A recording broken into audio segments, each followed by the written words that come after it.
Using the excuse of helping Xin Li retrieve her weapons, Xing Zai asked her to accompany him for a stroll around the marketplace, sipping tea and tasting local delicacies. Meanwhile, Fu Rongjun, unwilling to be left out, wandered into the spirit realm's pleasure district.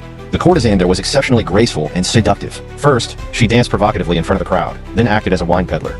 To taste the finest cuisine, Fu Rongjun didn't hesitate to spend a fortune getting drunk. At dawn, Roya hurried to inform Xinli that Fu Rongjun hadn't returned all night. Xinli took Mo Fan with her to search for him, only to find Fu Rongjun clinging to the courtesan's leg to stir up trouble. The courtesan cursed him loudly, and Xinli was stunned by the scene. Fu Rongjun was becoming increasingly unruly, so Xinli wrote a letter to the immortal realm truthfully reporting his behavior in the spirit realm. Xing Zai questioned why Xinli didn't write to inform the spirit lord.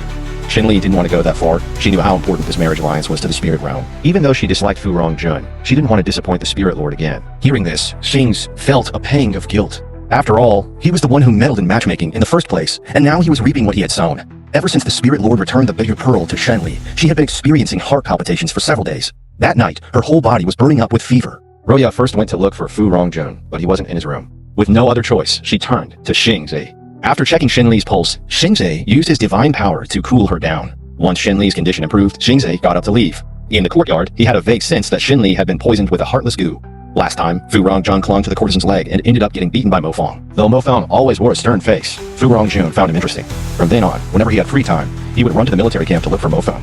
Seeing Fu Rongjun causing mischief again, Xinli thought she couldn't keep letting him lead her by the nose, taking the initiative. So, in front of Fu Rongjun, she deliberately said that Mo Fang was her man. Fu Rongjun was stunned. A bride-to-be claiming some other man as hers. What a disgrace. He immediately went to Xing Zai, shouting about wanting to break off the engagement. That Xing Zai was even in the camp caught Xinli by surprise. Xing Zai claimed he was just passing by. After all, he had the freedom to wander. Hearing Xinli refer to Mo Fang as her man, Xing Zai couldn't help but get jealous. Then he saw how friendly Xinli was with the soldiers, even putting her arms around their shoulders, and felt even more unsettled. When Xinli announced that she would spar with the soldiers and reward wine to whoever could defeat her, Xing Zai purposely stepped onto the stage to spar with her. Xinli was surprised by Xing Zai's move, but after 10 rounds, she still hadn't won once. Xing Zai moved as gracefully as a swallow, each move executed with uncanny mastery.